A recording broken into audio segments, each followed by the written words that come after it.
Marcus, what makes this defense, particularly this year, different from the past defenses you played on here? Um, the versatility in each role. No offense to those other teams, but it was always somebody on the court for us that we had to cover for, and teams did a good job of exploiting that, and especially in the playoffs, it's all about adjustments and matchups, and you know. If it ain't broke, don't fix it. So somebody would always pick on a guy that we had that we would always have to help, and it would put a strain on our defense. This year, it's kind of tough to do that because in every position, everybody can hold their own in each and switch and guard multiple positions, and that's what makes us stronger. On the left, second row, second seat, Mark Murphy. Hey, Marcus. What kind of adjustment do you anticipate? They gave you guys some pretty good space to shoot the last game. Were you surprised by that, and do you see that tightening up? I wouldn't say we were surprised. When you got two great players and Jalen and Jason on your team, everybody's focused on those guys to make everybody else beat you, and you live with the results. We understood it's been like that for us this whole season. Guys have been really making us prove it, and we just continue to do that. So the adjustment I can see them making is, just a little bit more tighter on us, and trying to make our shots even tougher, not that open. But we're basketball players, just like those guys, and we're going to have to adjust to whatever they do, just like they're going to have to adjust for us. And the extra days in between, how much is that helping you with your leg? Oh, it's big. It's big time for me. With an ankle injury or any type of injury, the more time you can get off, the more rest is definitely good. So, just keep going. The trainers are doing a very good job of making sure, on those off days, we're doing everything we're supposed to, not overdoing it, but also, making sure we're getting the work in to continue the healing process. We're going to stay on the left, second row, Chris Mannix. Marcus, when you know that you're going to be the kind of lead point guard going into the season, what kind of adjustments, whether it was physical or mental, did you make to prepare for that role? And did the first 2 months of the year cause you to lose any confidence in your kind of ability to do that? No, it didn't make me lose any confidence. I was just more confident, to be honest. I know this might be hard to believe, but I was even more confident in those first 2 months, just for the simple fact because I knew everything was new. We were all changing and trying to adjust. And, once things start to click, for me, the ability that I bring to this game on that point guard position will be noticed tremendously. So for me, I was just excited to have the opportunity to show what I can do with the keys to the ship. It was a struggle trying to get adjustments, understanding my teammates weren't used to me playing that full role. New coaches, and just really, just trying to figure things out from a standpoint of where everybody belonged. We had a lot of guys that, deserved to be on the court. And, from a first-year coach in Ime, he had a struggle trying to figure that out, rightfully so. But we stuck with it. We trusted in our front office. We trusted in our coaching staff. We trusted in one another, and now we're here. Second row on the right. Hey, Marcus. So during the NBA Finals, how would you define your mentality on defense when you're on the court for 48 minutes? Just for me, I would probably describe it as, a line out on the prowl hunting, playing against a team, like I said, that's been here, knows what it takes.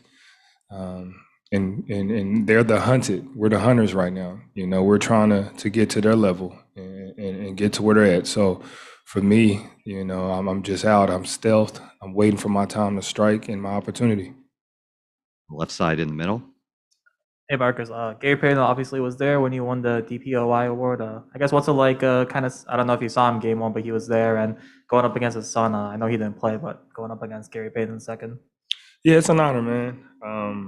To be in the same breath as one of the best to do it at that position. Let alone win that award and then have him present it to me. And, me and Gary have a relationship even before the award, just the things coming out of college and watching his tapes and, him telling me I remind him of him. and then to see his son, who's a spitting image, comes in and we all know what he can do on that end too. So it's special to be on the same court with that guy, and I'm glad to see him back from his injury, and excited to get that opportunity to go up against him. Left side, first seat, first row. Tomer Zarla from Clutch Points. Marcus, you've been on a few of these playoff rodeos with this team. Obviously, there have been some playoff shortcomings for you, and in those moments, did you go through any moments where you questioned whether you were doing things the right way? Did you question yourself at all? And could you see this point kind of in that path?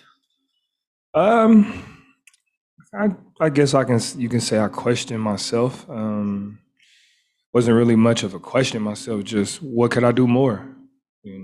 I know what I'm supposed to do, but what else can I give?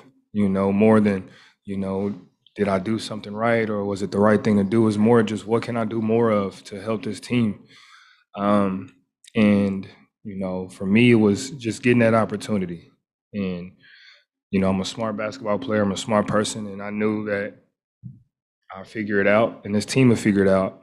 So once I was able to take the keys, I had a plan in my head of how I wanted things to go, and I just continued to stick with it. And for me, that was just blunt force. Come at it, take it head on, headstrong, take nothing from nobody, and never let anybody tell me what I can't do. Left side, fourth row. Marcus, Dan Weinke with the Los Angeles Times. If you could go back to when Ime was hired, how familiar were you with him as a player? Did you do any basketball reference research or anything like that? As to and I'm curious kind of how his path as kind of a grinded out role player informs maybe the way you think he coaches you guys. Yeah, I mean, we all know Ime as the player. But I think we kind of started to remember him more as the coach. He won a ring as a player, won a ring as a coach. He coached under one of the greatest to ever do it in Pop.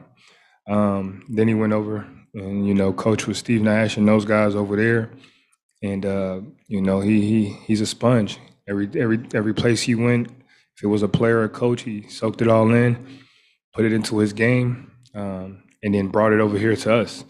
But I definitely think that the way that he plays and the way that he coaches is the exact same. He brings that same mentality that he had on the court, off the court.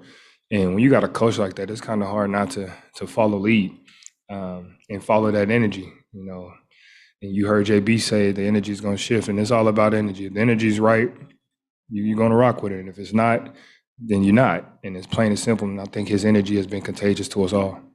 Two more questions on left, fourth row. Joseph Pavonski on this media. Marcus, two questions. First question is, in light of the injury, in light of the extra days off, which you say has been beneficial, has anything changed in your routine before games? And my second question is championship talk. When did that start happening for you guys in the team? Was that something was that sort of the elephant in the room, or is there actual, if you can remember, at what point did you guys actually say, hey, we can actually go for this thing. We can actually win a championship? With the injury, nothing has changed. I'm continuing the same thing that I do, in our business and in our profession, routine is key, and being on rhythm with it is key. So, if it's working, you don't want to switch it up. You build that routine for a reason, and you just stick with it. No matter when things are going good or going bad, you have to stick with it. And the championship talk, I mean, everybody talks about it. Beginning of the season, you all come together as teams and you talk about the goal is to win a championship. Now, the question for us was, talking about it is one thing, but can we really go do this thing? And we felt that we had a great opportunity to do it. Even though nobody else probably thought we did, we still did because we knew we had the pieces on the court, off the court. We had the component, we had the love for one another. And that was it. We felt that put us out there and let us show you what we can do against anybody. It's not going to be perfect. It's not always going to work, but 9 times out of 10, we're going to prevail and triumph in it.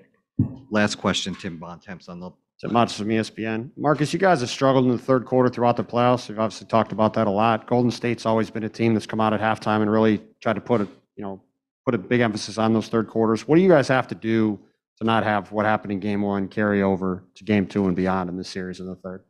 Just lock down a little bit more. You know, I think we fought so hard to get back into that, to take that lead in halftime in game one that, you know, they had a little bit more rest and energy coming out, a little more spark. We can't allow that, you know, especially at this time. It's no excuses for that. You know, we've been doing it for a long time. We've had a lot of practice, and we got to fix it.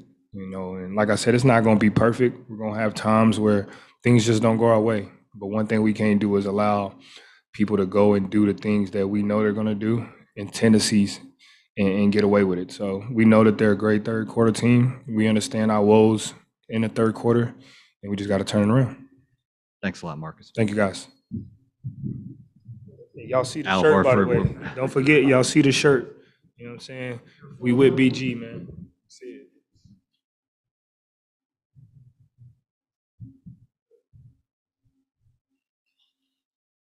Al Horford will come up soon.